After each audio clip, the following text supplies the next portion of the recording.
Hi everybody, it's Peg, and as some of you may know, I do a live show each week on Thursday with Chelsea, and this week we were doing alcohol ink. Now, I wanted to highlight some of the products and things that we were using and just share some pertinent information if you plan on working with alcohol ink. So this is the sped up version of a live stream on Art Joy is Sharing. If you want to watch the full video, then check the links and go over to that other channel because that's what's important if you need more information. So I was talking about dreamscaping. June Rollins has this book on alcohol ink, and there's also another book that I'll list down below from Kathy Taylor. And both of these books I find to be very interesting and informative. These are just some alcohol pieces that I had done in the past, showing some scapes that I had done. I'm going to talk about the products that I use, like the Kamar varnish and the triple thick from Deco Art. These are great sealers for alcohol ink. What you want to do is hold them a ways away from your project and do a light spritz, and then come back an hour or so later and do another light spritz. You know, apply it sparingly because it will move the alcohol ink. You need to be judicious about the amount that you're applying in the beginning so that you don't have problems with that application. The other thing that we wanted to talk about today were the substrates.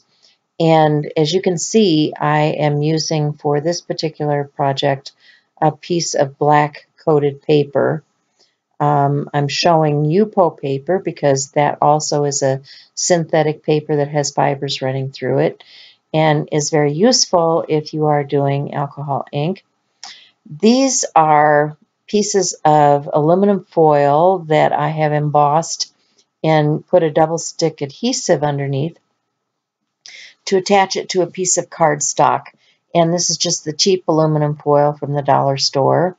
And this is the embossable metal that you can get from Amico. And it comes in a lot of different colors. And I'm just showing you different surfaces. The Yupo, of course, for alcohol ink is a good plastic paper. This is the specialty stamping paper, which comes from Ranger. It is a coated paper, matte coat. There's also matte coat that you can get from Marco and other paper companies. You can just go and check online for paper companies. And then this is a gloss coat paper. This one comes from Judikins, but there's any number of places that you can get gloss coat paper.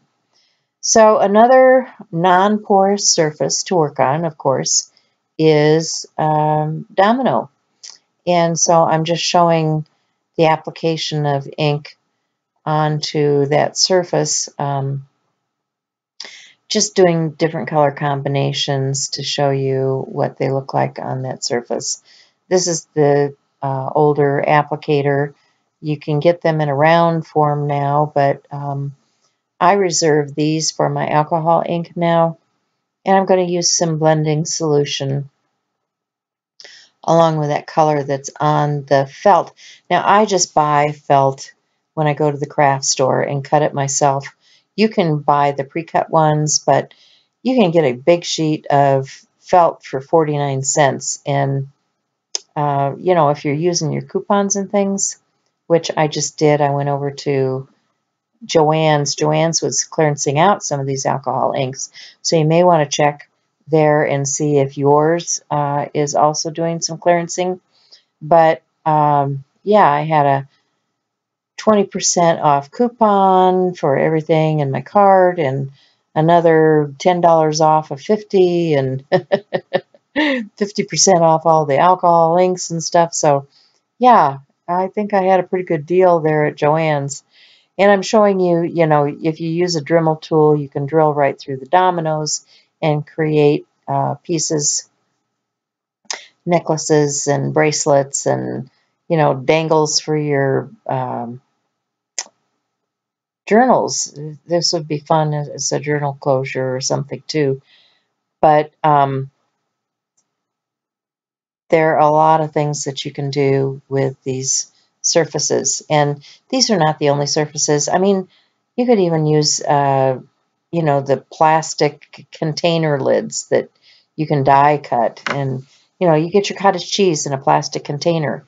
It's a white, non-porous surface, right? So just think about what you have around the house and what you can create with. So that got a little dark, and I'm just showing you that you can actually clean the domino off and start over. So I like to use my StazOn ink when I'm stamping on these. StazOn is meant for non-porous surfaces also. And I'm going to use several different stamps. I'm demonstrating that you can use large stamps and just use a portion of the stamp. You don't necessarily have to use just small stamps on these smaller surfaces, because if you look at the stamps, there are lots of areas on them that would work on a smaller piece. You just have to isolate the part that you want on that piece. So trying to remember what I was telling him there. I don't know. But I'm continuing to put some stamps onto those surfaces, and then we'll move on to something else, I think.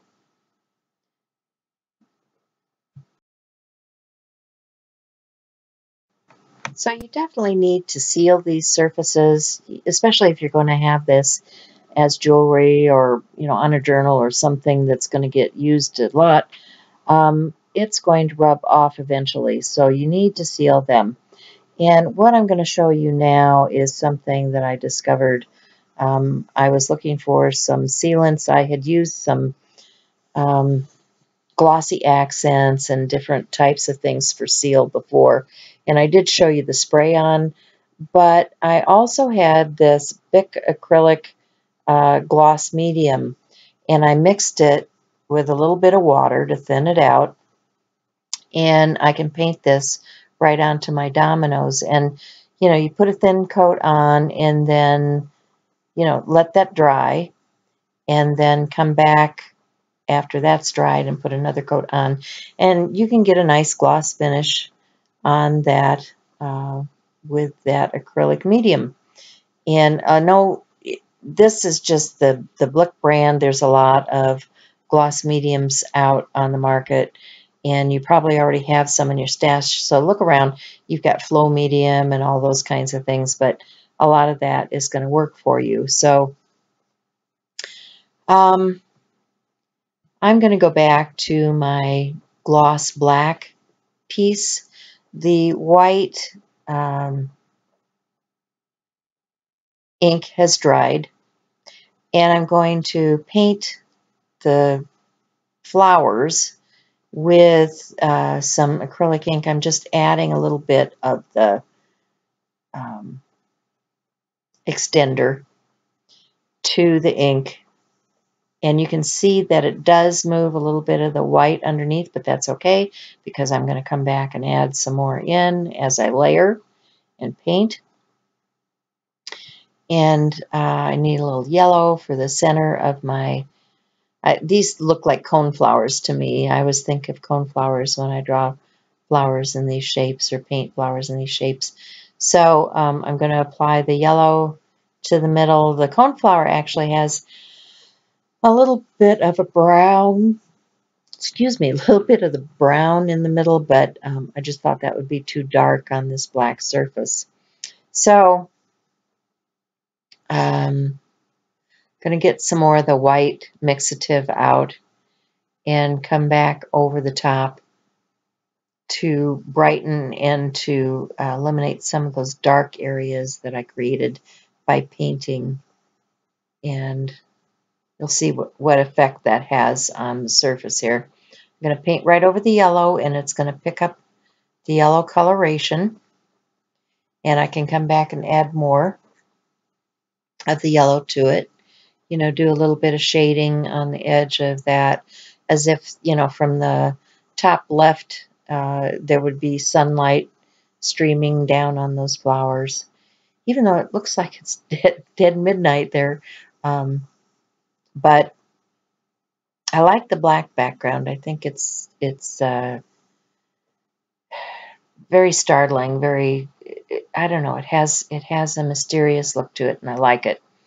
And especially with these vibrant colors, just really, really looks good with that. So I'm just showing them how to paint clear acrylic embellishments and the white resin flowers. And, you know, you guys have probably all seen this before, but thought I'd touch base with the audience because, you know, sometimes there are newbies and they haven't seen all of this. And this piece I'm showing you where I had actually colored the clear rhinestones that I'd put on that canvas, because I thought the clear rhinestones were just too stark, too different from what I was working on, and I wanted to add some coloration that was going to blend with my finished project. So now I'm going to work on that piece of aluminum foil, and I'm just adding some colors. I have some browns and slates and oregano, and, you know, just more earthy tones. I tend to like earth tones, so that's what I'm putting on here. And I'm going to get my spray can with air, and I'm just going to use that to move some of that around on my surface. Um, you can use a straw and blow through a straw. I tend to get lightheaded when I do that, so these spray cans are relatively inexpensive, and sometimes, you know, around the school, back to school sales, they'll have them for cleaning your computers and stuff. They'll have them on sale, and that's when you can buy them like in a 2-pack or something really reasonable. So keep an eye out for that when you're doing your school shopping. So yeah, I'm just continuing to add some color and move that around and try things. And then we had a request from the audience to drop some white in. Well, when you drop white into these earth tone colors, you usually get mud. So yeah, I'll accommodate and show you what that does. But yes, I do kind of get a muddy effect by adding the white. I'm just finishing out some of those areas that don't have color on them. And I'm liking what's happening with these earth tones. You know, everybody has their own color preferences. So out comes the mixative. And this white mixative has a lot of purposes. But you can see what happens here is it just kind of covers everything up and makes mud and takes away the metallic effect. So I'm gonna add a little bit of gold on top of that and bring back some of the metallic so you can see what effect the gold has on there. So I'm just going to give you a close-up of those areas where I added the mixatives.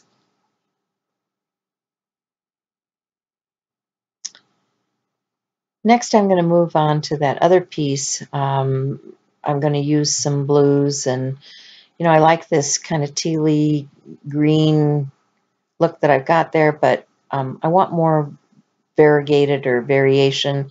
So I'm going to drop on some of those blues. And this time I'm going to use my applicator rather than the spray nozzle and show you the difference on these metallic surfaces between the spray nozzle and the applicator itself. I'm going to drop a little bit of extender into those puddles, That'll keep it fluid long enough for me to do the application. And you want to twist and turn as you use your tool. That helps with the application too. So there you can see the differences between the two different techniques on the metal surface. So I hope you enjoyed watching that. And I hope you enjoyed this whole video.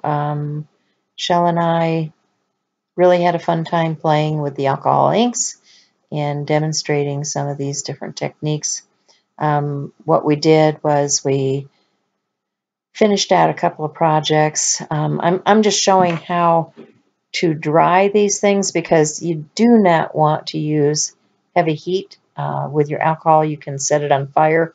What I do is I'll use my heat tool that is more diffused, and I will hold it a distance away from the project, not right up close, and just lightly hit it with the heat tool. So there again, showing you that that was the cheap aluminum,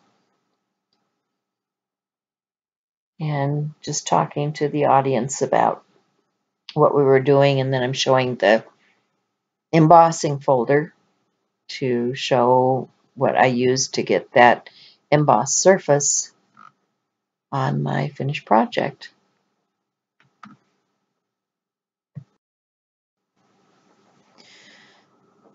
So next I'm going to go back to that floral piece. I'm just showing the Amico metal. It comes in a tube like this, and I think it's about 9 by 12, something like that. It's a pretty big roll that comes in there. And I don't even know if they sell it this way anymore, but I've had this stuff for a long time. And the company is Amico Embossing Foil. And let me know if you have a problem finding that, and I'll see if I can find some links for you. But, you know, the cheap aluminum foil works just as well. So I use the embossing foil for when I really want some embossed surfaces and want a heavier duty. Like if I'm going to use a stylus on it, you want something that'll hold up to you pushing on it. And aluminum foil probably is not the best thing for that. So I'm back to my painting. I'm just going to add the finishing touches with the inks.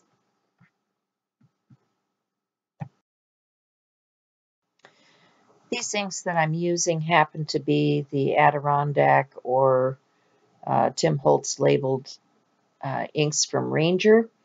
I have also some of the Pinata inks from Jacquard and the Copic inks, but any alcohol inks are going to work for these techniques.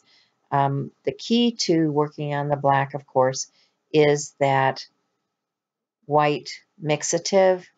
I'm interested in seeing also what it would do over some of the metallics. So that may be something that I play with next is, you know, maybe some silver or something and see what I get with that. You know, maybe do outer space with some silver behind, and that would be fun. But think about what you could do with the night sky or something like that. So now I decided I am really getting into the art play now, and I'm using that mixative on a rubber stamp to see if I can stamp with that white mixative. And because I've added the extender in there, I think it's going to stay wet longer, and it's going to be able to stamp onto the background. So yeah, I just had to try it out, you know. I'm the constant experimenter, and it worked. So that's good because I was running it live. So you guys get to see the tragedies too. So I'm just showing my finished projects, the cards that I made from um, the background and the um, painted piece, and then the dominoes that I was able to complete. And that's about it for today. Be sure that if you want to find out more, go over and watch the Art Joy is Sharing live stream video. This is just my short captured version, and you can also catch Shell's take on alcohol ink over there too. So that's it for today. Be sure and give me a like and a thumbs up if you like this, and click the little bell to subscribe. I know you've all heard this before, but you want to get notifications, you have to click the little bell, because that's the way it works on YouTube. So I thank you all for having been here with me today, and remember, you make a difference.